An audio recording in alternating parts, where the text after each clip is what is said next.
Alex, another week has passed. It is Indeed, Friday it again. has. It is Friday. It is Friday. It's our end of week show. Always, I don't know. As much as I love doing the guests, I think it's my favorite show because it's just you and me talking shop, and that's fun. Yeah, and discovering new things about your apartment, like the fact that you don't have a thermostat. And I as don't. someone that lives in a climate that gets, let's say, really cold, Yeah, that's terrible.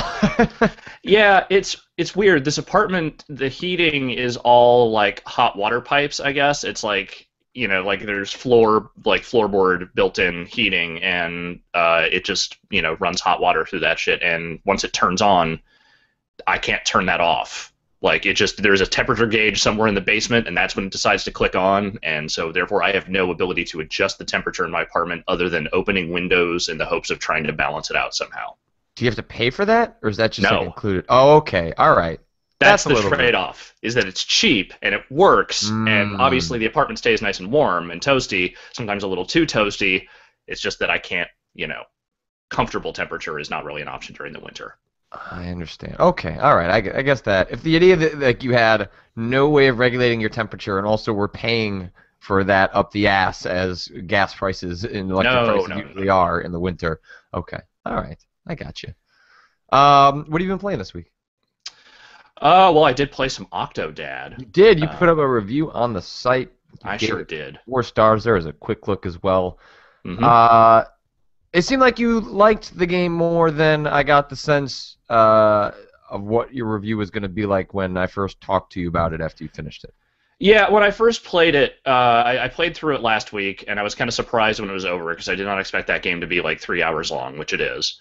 Um, the last hour of that game is kind of a bummer in that it tries to throw in a few too many gameplay mechanics to what has up to that point mostly just been a achieve these very minor objectives while also flailing around like an idiot and just making crazy shit happen game for like two They're hours. physics puzzles. Like they're very Yeah. basic physics puzzles where things happen to go wrong more often than they happen to go right.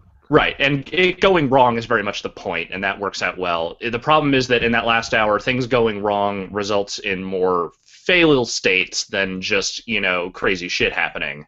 And that's not really conducive to the way that game controls and is sort of designed. And the other thing I alluded to, and I won't obviously spoil the entire story here, but I will say that the ending does not really capitalize on the premise as well as it's kind of been set up to. It sort of rushes through the end a little faster than I would have liked. So I was kind of bummed by that because I really wanted to love the shit out of that game.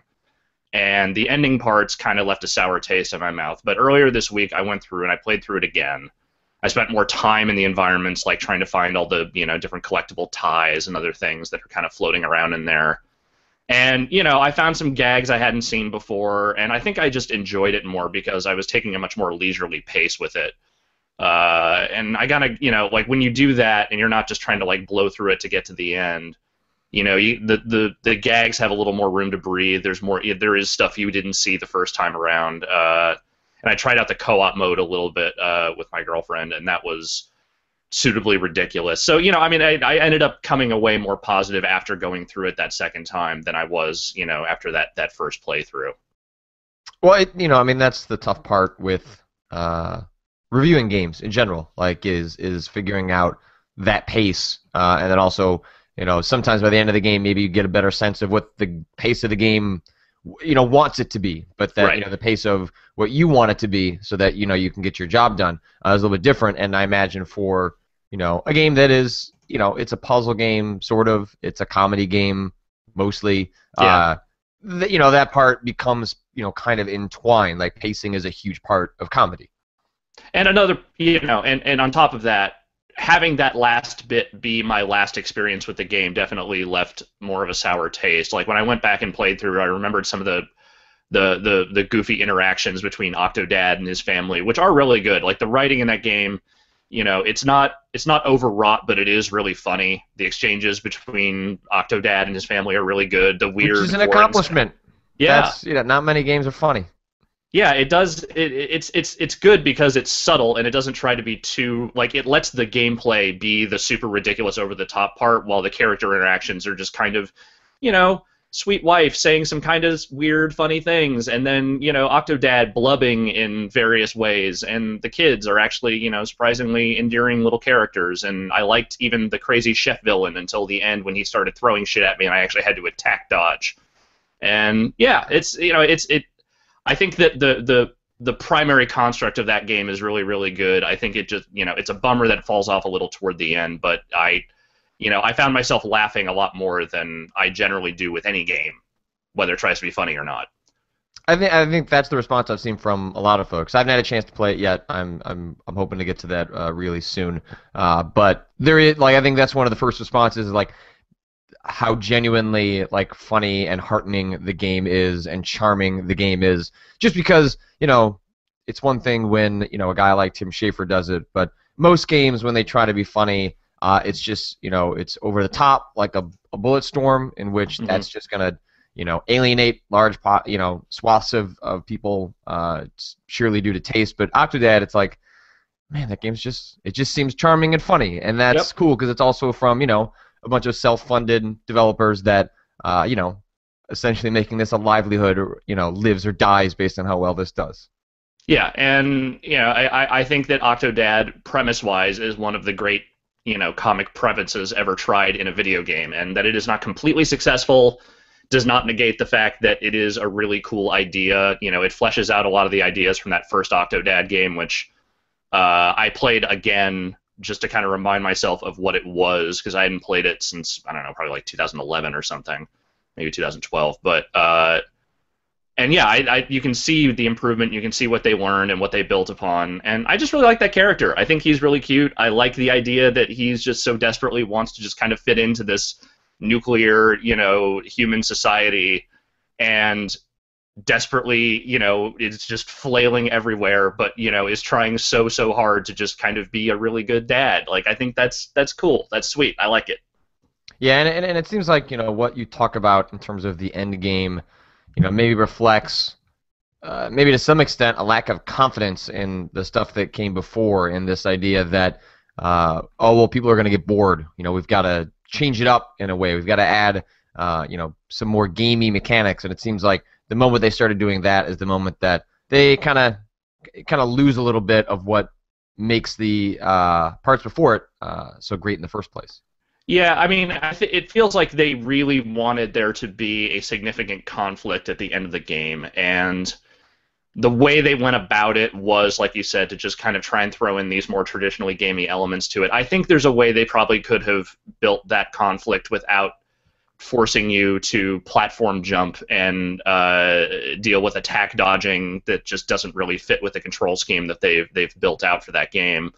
But they went with what they did. It doesn't entirely work. It's not super fun, but it is still funny. It is still ridiculous. It's just that they unfortunately create a few too many fail state situations for a game that really doesn't seem like it's about that for the opening couple of hours.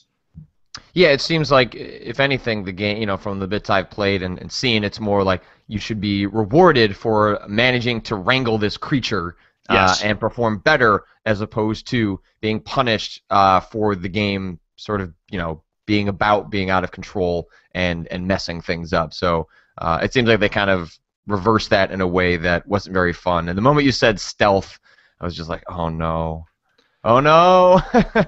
The funny thing with that stealth, the stealth sequences, is that once you figure out the path to success, it's actually not that hard. The problem is that they lay out so many other paths that are way harder, and they're the more blatantly obvious ones. So you start trying those, and they just don't really seem to work very well. They're not the best parts of the game, but those opening 2 hours are really, really great. And so I think that was enough for me to say, this is something I would pretty easily recommend to most people, with just this minor caveat in mind of, hey, it gets kind of hard toward the end, but you'll like this. So yeah. Well, hopefully it comes out. It's going on PS4 as well. Sounds like in they're March. Getting to work on finishing up that version. The PlayStation Move stuff that I saw at PAX last year looked particularly hilarious. Yep. Where you can control the different tentacles with a move, and I imagine if Lord knows who owns 4 Move controllers, let alone more than one. Although I own 3, but mostly for Joust.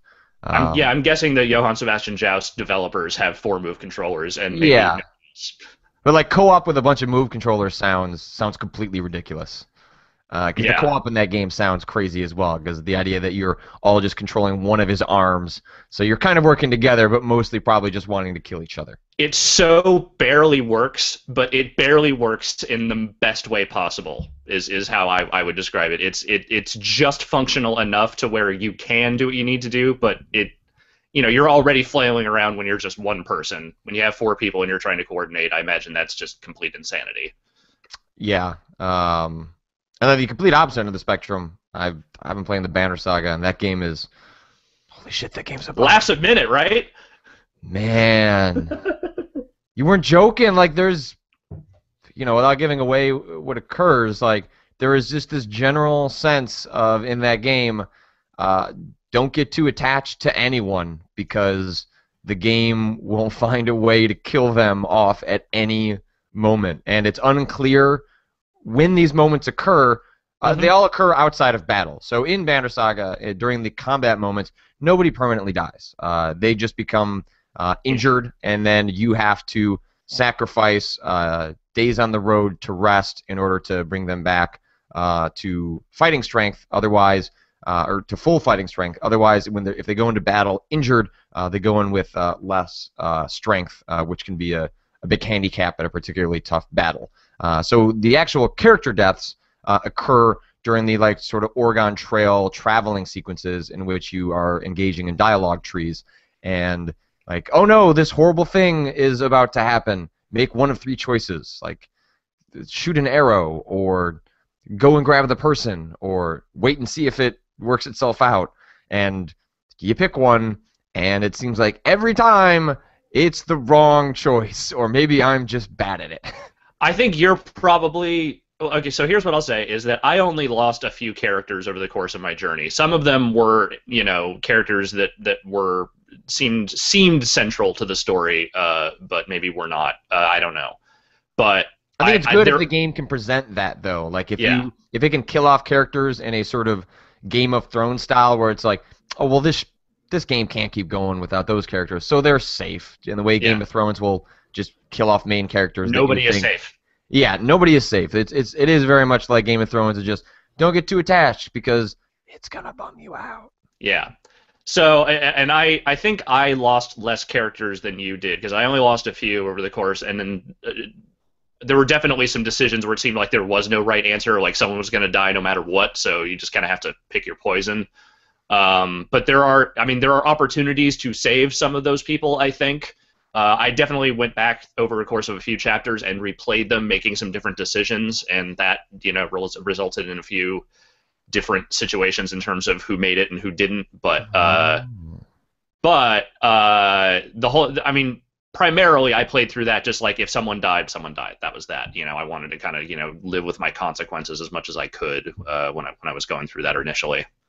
Yeah, but it does create this heightened sense of tension that you don't normally get in a strategy game or just games in general, because often when, the way XCOM handles character deaths is on the field of battle.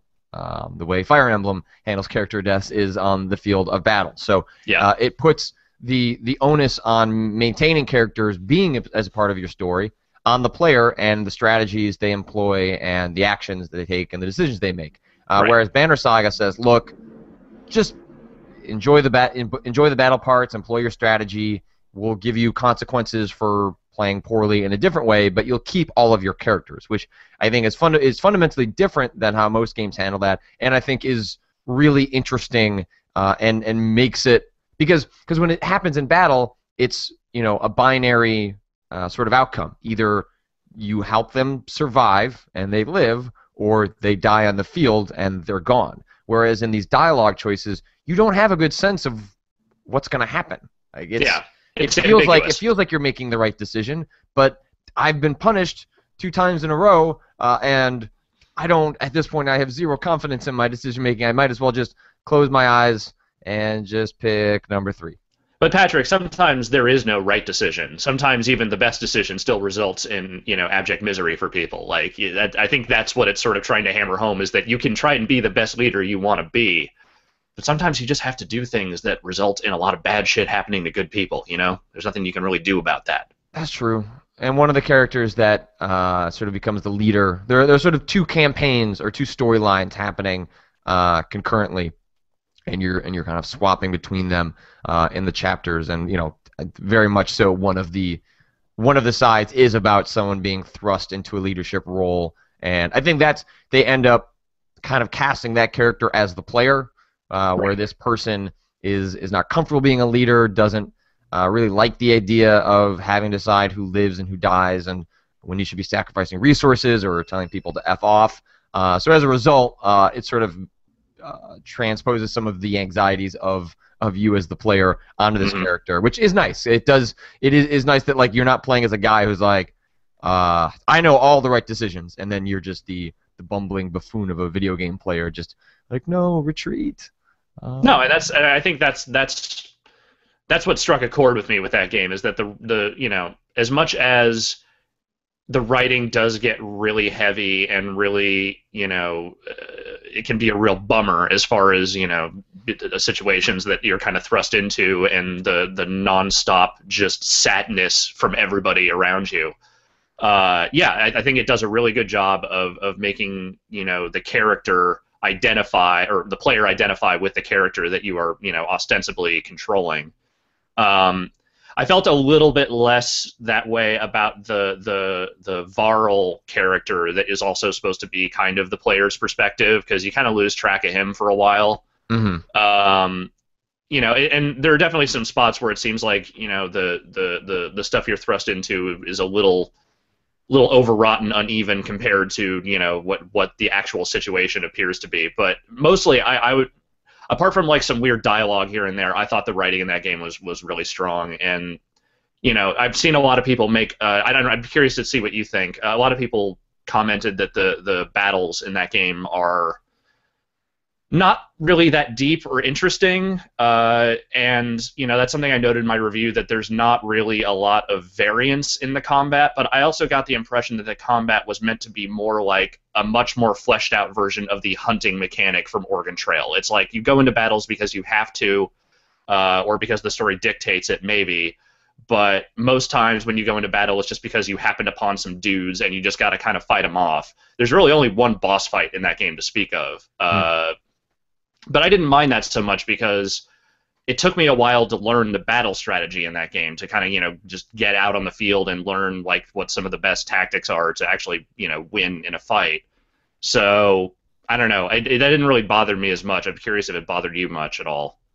It's a weird thing to come to grips with, mostly because of the dynamic that I was talking about earlier about just being in strategy games where you're often stressed when you go out onto the battlefield, because it's like, okay, this is it. Now, if I make really dumb moves, if I'm too risky, if the way I've set my characters up at the start of battle is inappropriate, then these people are going to die, and I'm not going to have them moving forward, and the experience that they've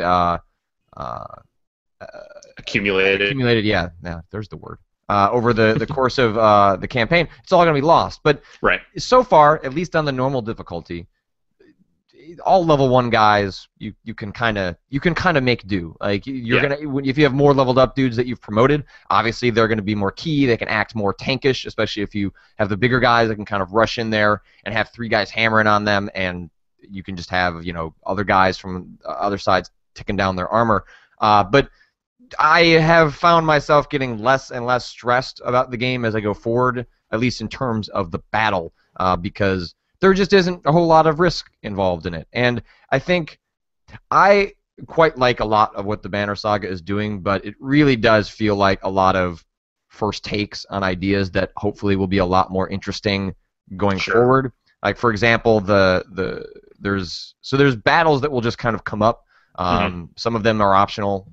You'll get additional renown and resources as a result of taking part in them. But then there are these moments where you'll come across like huge sections of enemies, and then you go into a war mode, and that's when you have a couple of different options where you can charge in right away, and it's basically like, how much do you want to scale the difficulty of the battle for yourself? But the easier the battle you make for yourself, then the more people you might lose, which means the more resources you might lose. And I don't know, every time I've gotten into it, it's like, the enemy's kind of weak, so just charge right in. There's just not a lot of Yeah. depth to the war stuff, to the point that it seems like they wanted to have large-scale tactics, but there's just not a lot there, so I just don't find it very interesting, unless that's something that changes over the course of the game. How many hours are you in at this point? 4 or 5 hours. Okay, yeah, the last like 3 hours are probably where like the toughest battles are, especially toward the very end. They're not impossible by any stretch, but if you're going in with like level 1 dudes on normal difficulty, you will probably get your ass handed to you. So you might want to start upgrading those dudes at some point. No, look, I don't have level 1 dudes. I'm doing just fine. You were just talking about level 1 dudes. But I'm saying, like, when I've gone in, it seems like you could probably make do with level 1 guys. And I wonder how the game would handle that if you just ended up.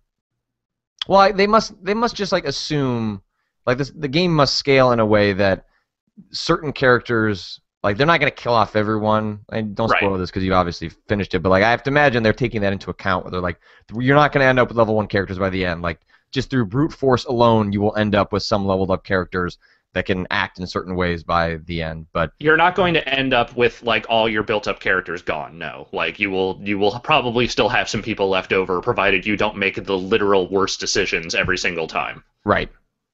Yeah. And so I'll leave it at that.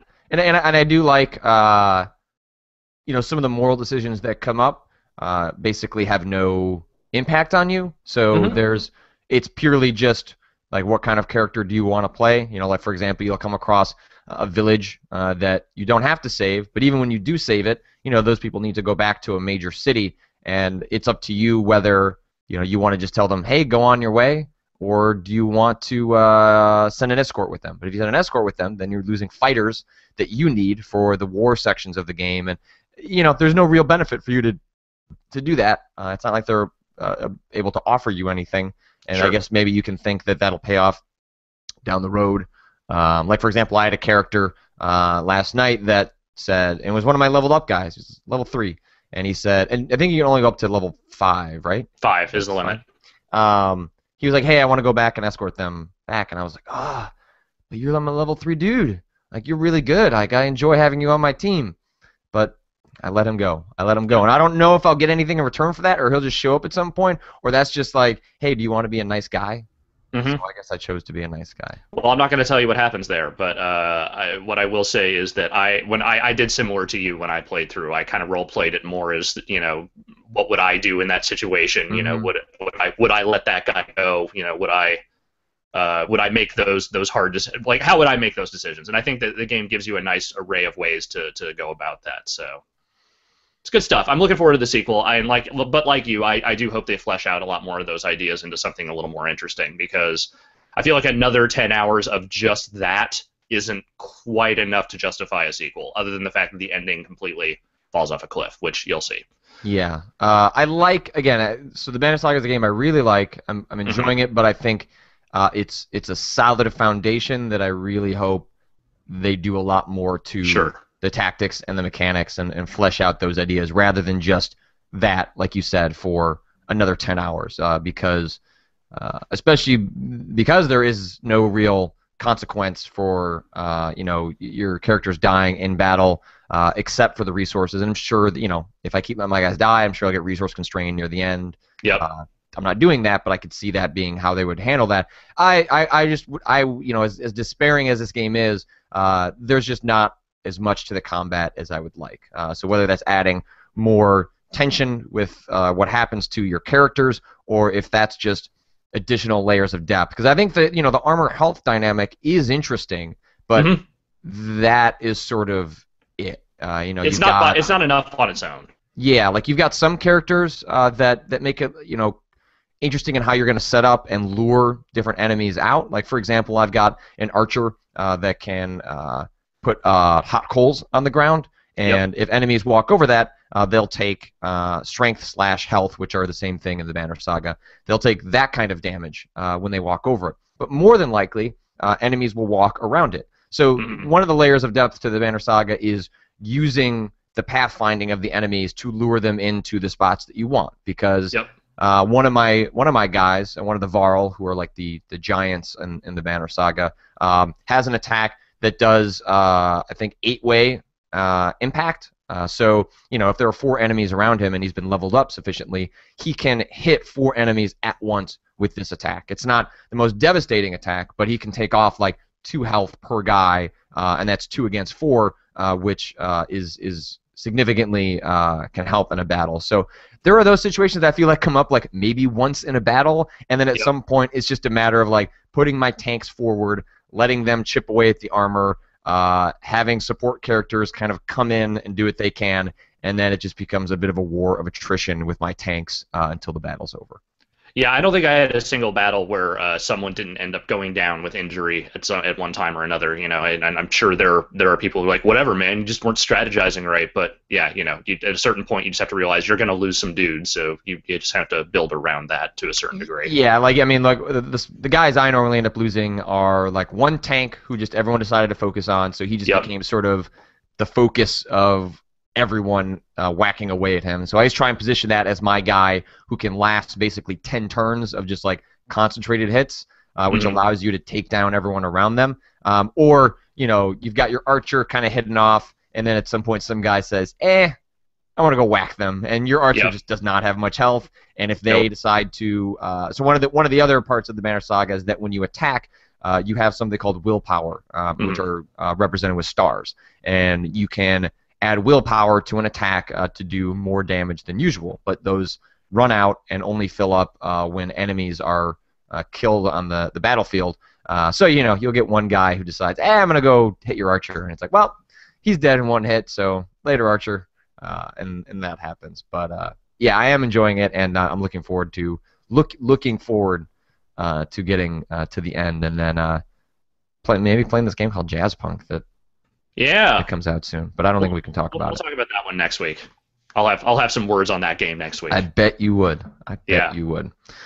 So I played that. I think that's pretty much all I played. You've been playing a lot of Spelunky, I know that. I have been playing a lot of Spelunky. I'm not sure if there's much to say except to go watch the archive from yesterday on the site.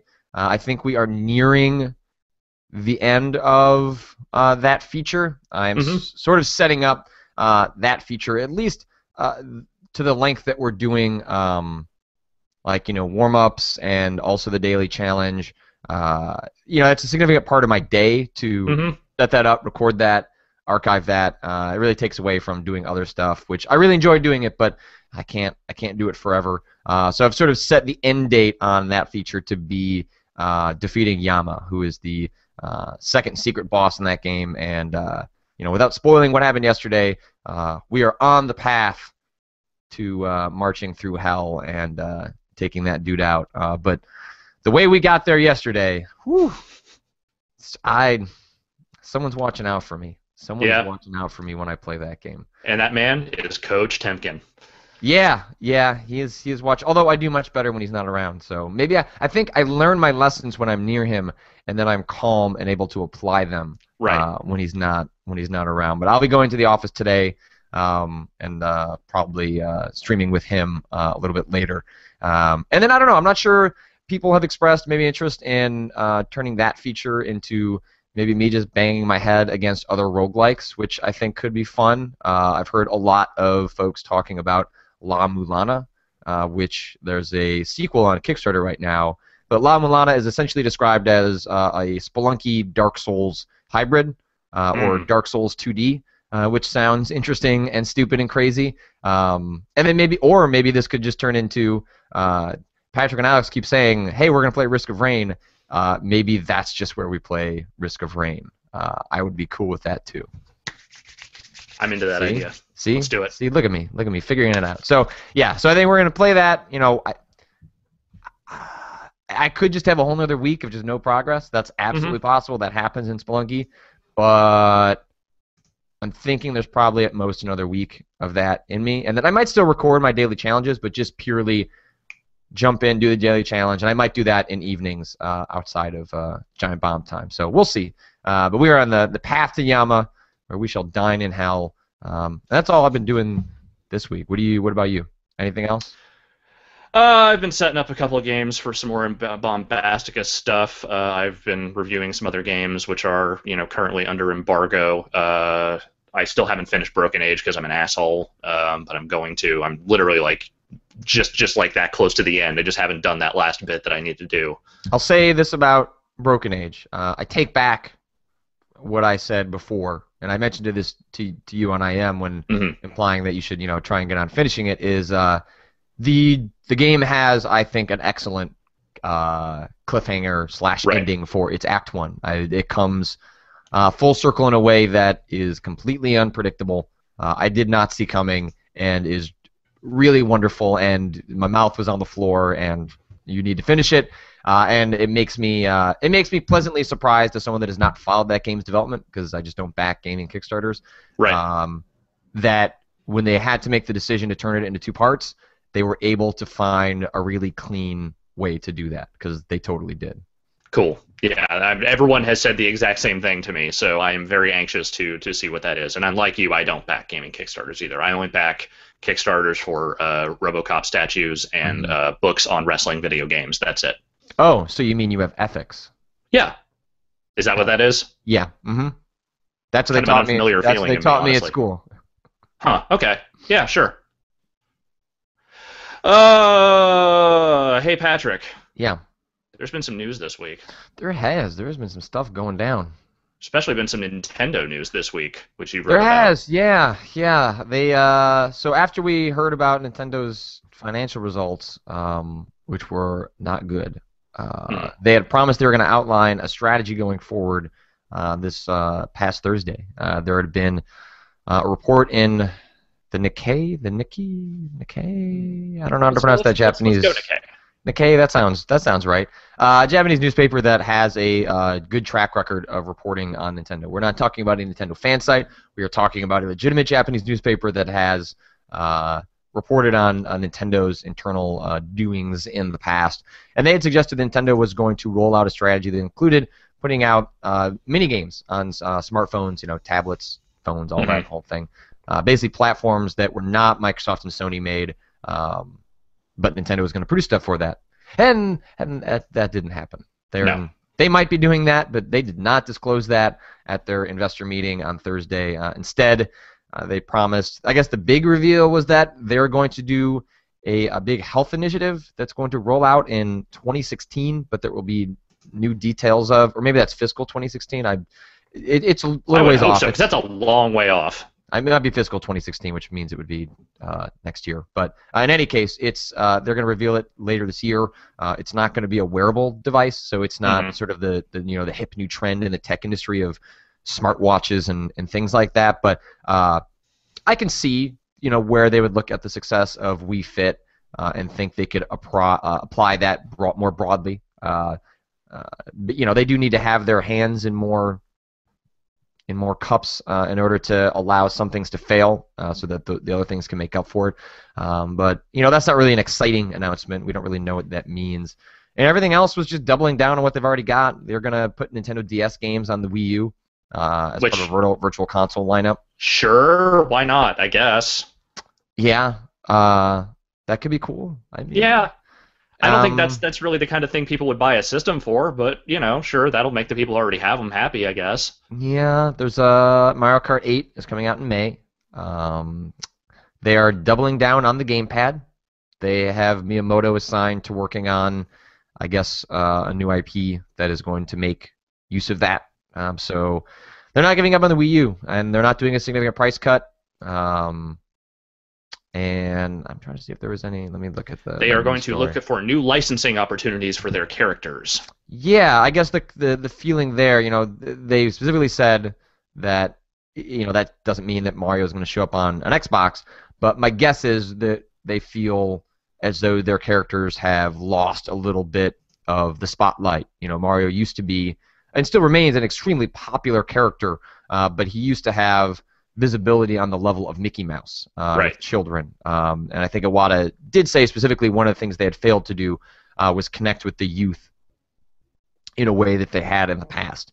Gotta get those kids on board, man. So I don't know if that means just like more Nintendo serials or, licensing opportunities can only do so much. Yeah. So I think that their stock fell out of that announcement specifically because I think people were hoping for, hey, Mario's coming to a smartphone, but I think it was premature to expect that Nintendo was going to be too aggressive. Nintendo is a conservative company that moves slowly, that works when it works well for them, it works very well.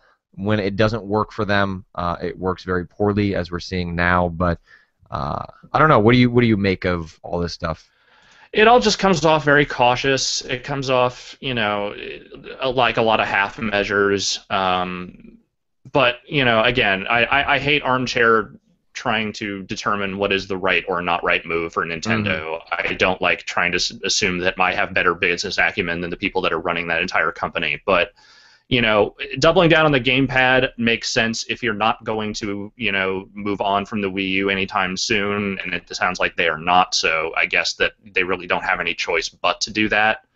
The idea that Nintendo Network ID coming to phones and tablets is fine. Like that's not a bad move by any stretch, but it doesn't necessarily get like that's not a reason to invest in Nintendo hardware. That's again something you do if you already own the Nintendo hardware that goes along with that. And adding DS games to the Virtual Console, it's like okay, cool. That doesn't really solve the Virtual Console problem, which is that the lineup is super sporadic. You barely release anything for it, and this would probably work way better as a monthly fee kind of situation versus just a la carte, 2 games every 2 weeks or something. Um, so I don't know. It just doesn't feel like there's really a whole lot of solutions in there. It feels like this is just them saying, yes, we recognize this is a problem. This is what we have so far, and then just kind of throwing their hands up. I guess I don't know. Yeah, and one of the things that Iwata mentioned was that going forward they need to have not only a unified account system, but an account system that lives outside the sphere of the device, which Right. is something people like us have been demanding is the wrong word because it's their failure. They're just, in 2014, the idea that you don't have an account that lives onto the next platform and brings over your purchases and things like that is not only is it incompetence, but it's greedy, and it's why I don't buy anything on the Virtual Console anymore. Yep. Uh, and I think I might have to slightly betray that next week. I'm having some friends over for my birthday, and we really want to play Mario Kart. So, like, buying all the equipment and paying for that game on eBay is way more expensive than just paying $10 on Virtual Console. Sure. But in general, I really don't like the idea of paying for games that I've bought a million times before, and the idea that I have to pay for them again on a new console with minimal improvements. I think is just it's insulting, and it Hmm. doesn't carry anymore. I shouldn't have to pay for Super Mario World again. When if you want to charge me $1 to add a gamepad support, that's fine. You're adding a feature. Yeah. I'm willing to invest in that, but the fact that when people have their devices break, or if they're stolen, they can't get access to that stuff again. It's not acceptable anymore, and it breaches a trust in the very people that Nintendo cannot break their trust in, which is its core audience, and that's not something they can guarantee in the long term to continue acting this way. And while it's nice to see Iwata acknowledge that they're going to incorporate that stuff going forward, by saying they need that going forward sure makes it sound like that's not something we can expect on the Wii U or the 3DS, and that's going to be their platform that probably is announced in 2015 and comes out in 2016. Yeah, and I don't know. It's like just on the Virtual Console front, I've just never gotten the impression that Nintendo ever really believed the idea that a more robust and something more, I don't know, I guess like monthly fee minded would actually work. Like I've never gotten the impression that Nintendo actually thought the Virtual Console thing was really going to work for them outside of the big first party Nintendo games that they put out there, and just can kind of resell. Like that was as far as their strategy ever got with that thing.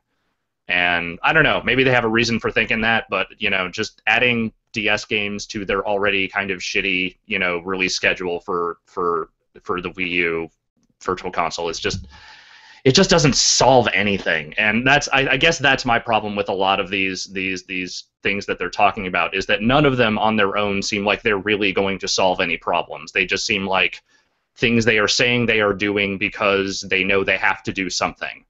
And I don't know. We'll see how that goes. Hey, Mario Kart's out in May. That's great, right? It looks good. That's It exciting. looks Yeah, good. look, it's fun. I played it. It's fun. And Donkey Kong comes out next month, and I'm looking forward to playing that because the last retro Donkey Kong was terrific. It was a great game.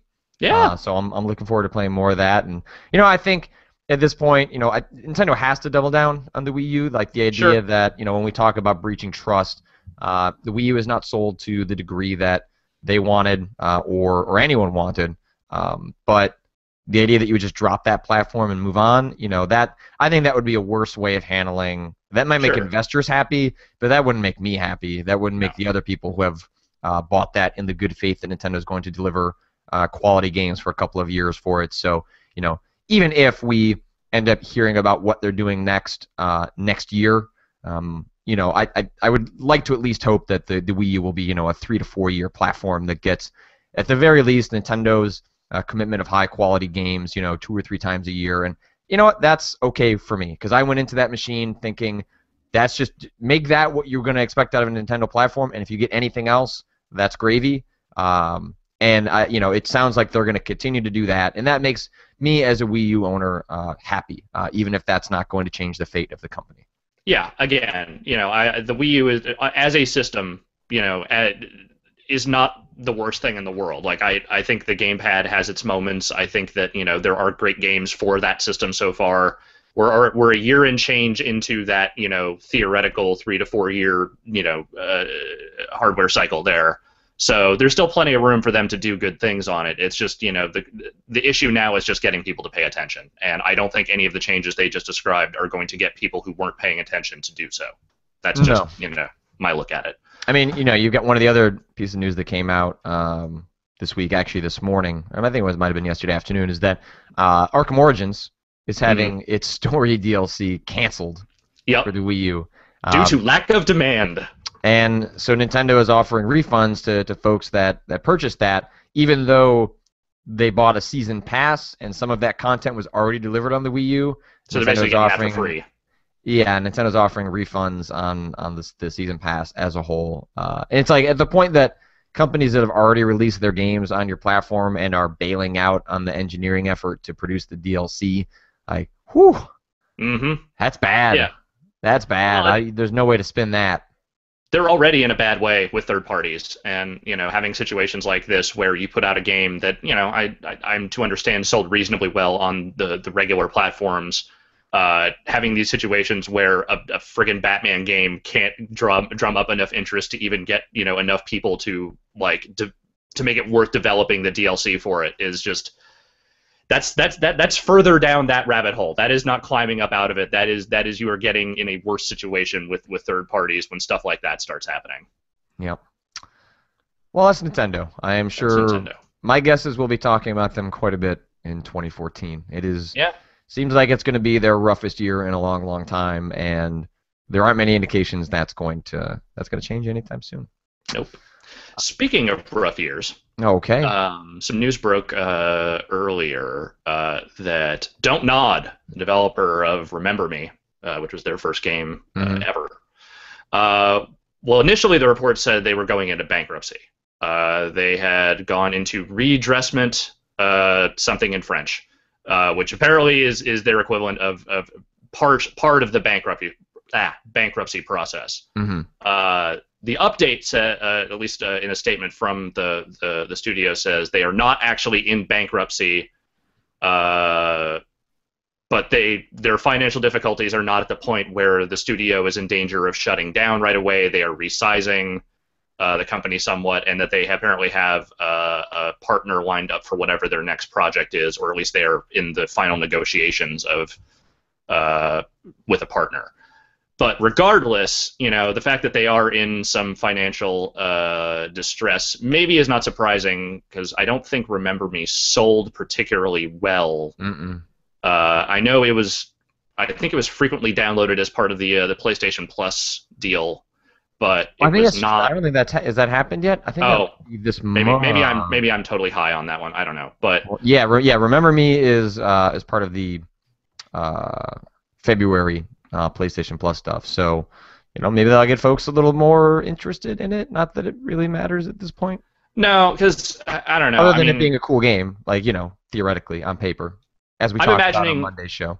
I'm imagining that any copies of that game that would sell at this point would go more toward recouping Capcom's costs than it would actually go toward the studio.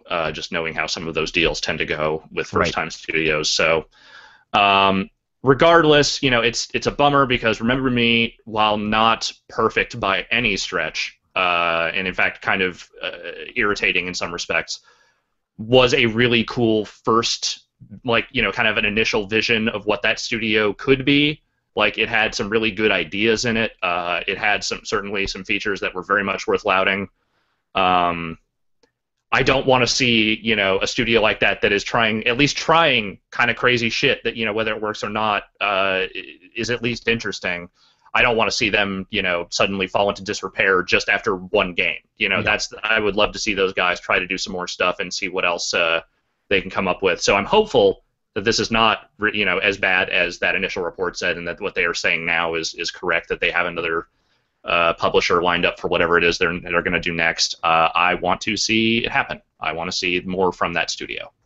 Yeah, it sounds like it was in, according to the chat, the European PlayStation Plus for a long time now, but it is just coming to the North American PlayStation Plus as part of like a crazy lineup that Sony has set for February. Outlast is the PlayStation 4 game. It's only one of those because the platform's just getting started. Yep. But that if you already have PlayStation Plus, I hate when people call it free because these PlayStation Plus games are not free. No, you're paying for a subscription. You're getting access to. You're getting a very good value, but you are paying for them. And Outlast is, not my favorite horror game, but it is well worth playing, especially if you have a PlayStation Plus subscription. And it is a lot of fun. It's a thrill ride. It's a very cheap thrill ride. It's a roller coaster, but it's definitely worth playing. And the other stuff, I mean, again, this is North America. Metro Last Light, Mod Nation Racers Road Trip, Street Fighter Cross Tekken on Vita for Street Fighter, Remember Me, and Payday 2. And then Europe swaps out, let's see, Payday 2, Remember Me, and Street Fighter for Bioshock Infinite and Dynasty Warriors next. So, yeah.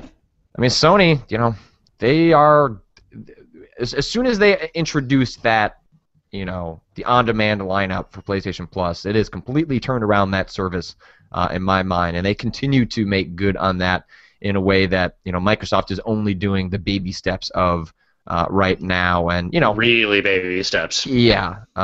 What was the one that was this month? It wasn't good. I remember that. I don't remember what the game was though. Was it Xbox Gold? Yeah, I'm trying to look.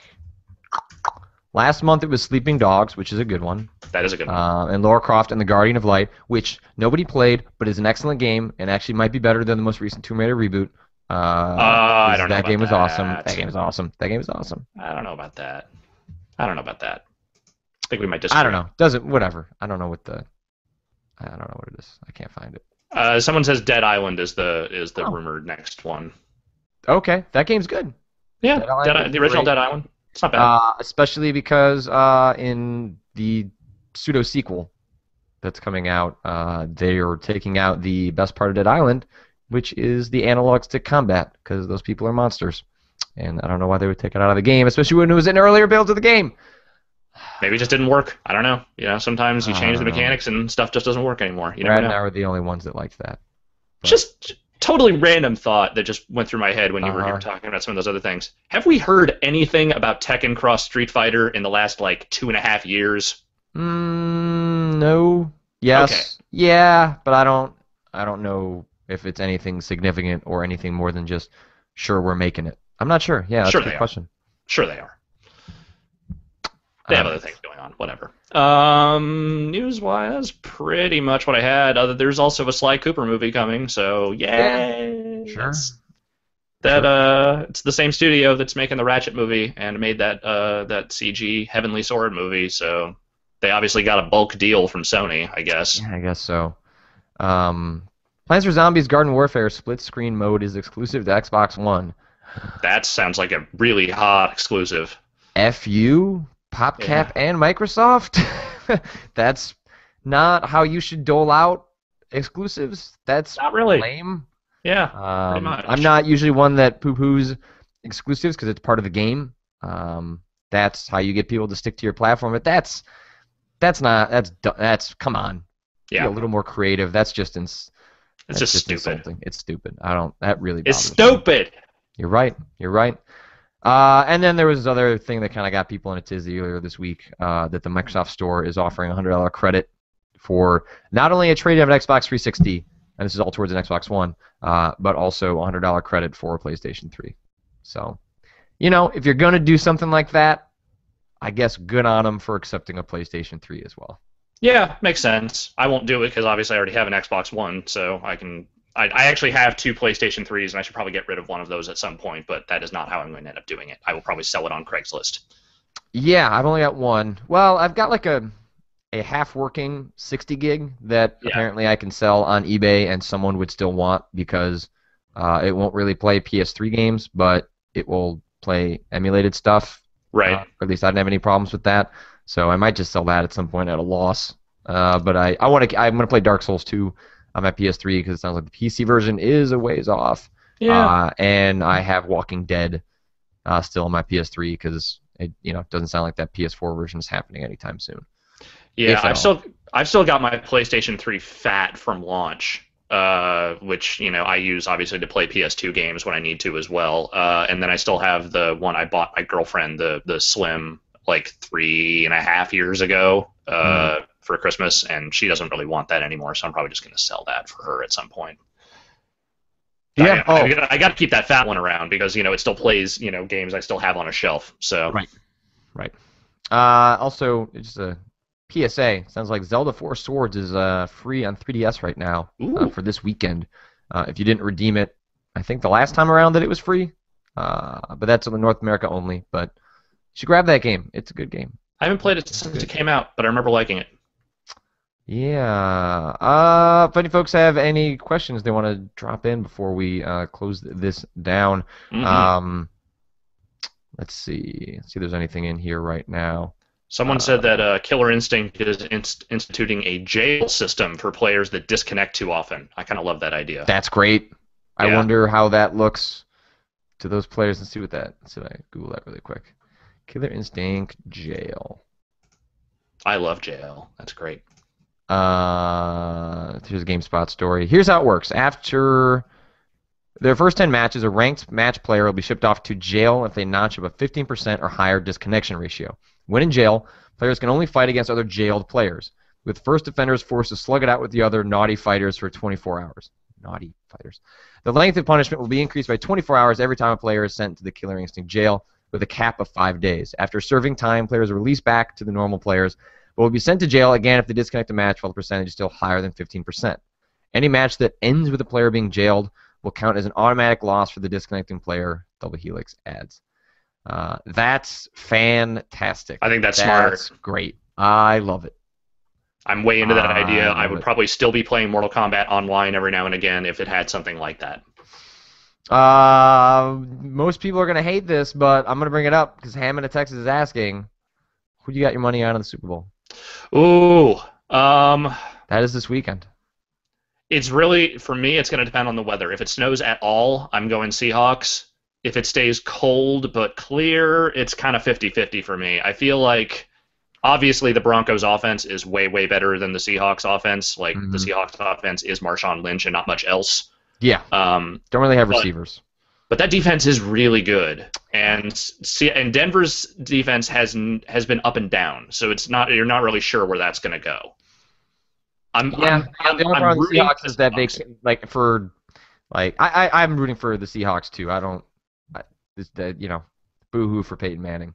I like Russell Wilson a lot. I like that young Seahawks team a lot. Yep, I think Richard Sherman got a lot of undue crap for just being yep. excited that he made the play of his life Hmm.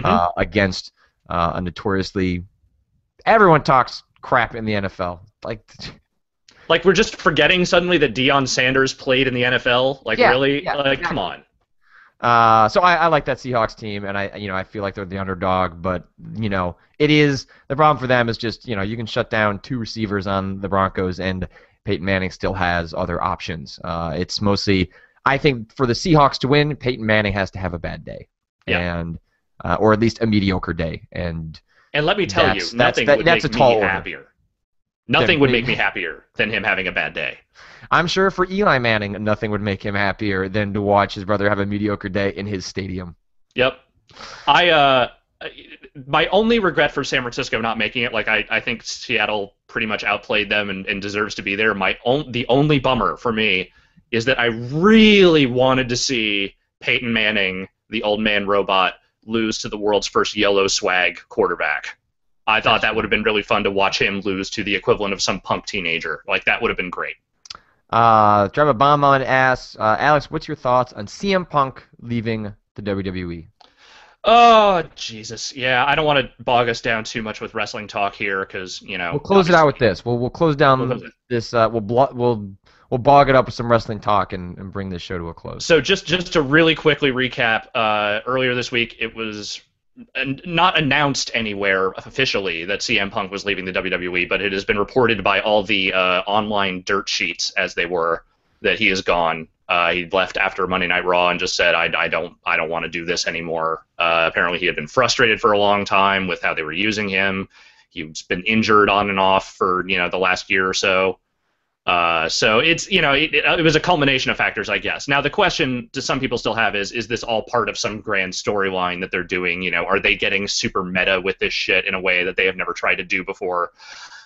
I would love to believe that they are capable of pulling something like that off. It would be pretty amazing if they could. I don't think that company is smart enough to actually do that. I think most of the things they do that are good, they kind of accidentally stumble into as opposed to plotting out in any meaningful way. So I'm bummed on the one hand because I liked CM Punk. He was a good character. He was fun to watch. At the same time, his role has seemed somewhat redundant over the last year, and I'm not surprised that he would just kind of say, all right, well, I've saved my money.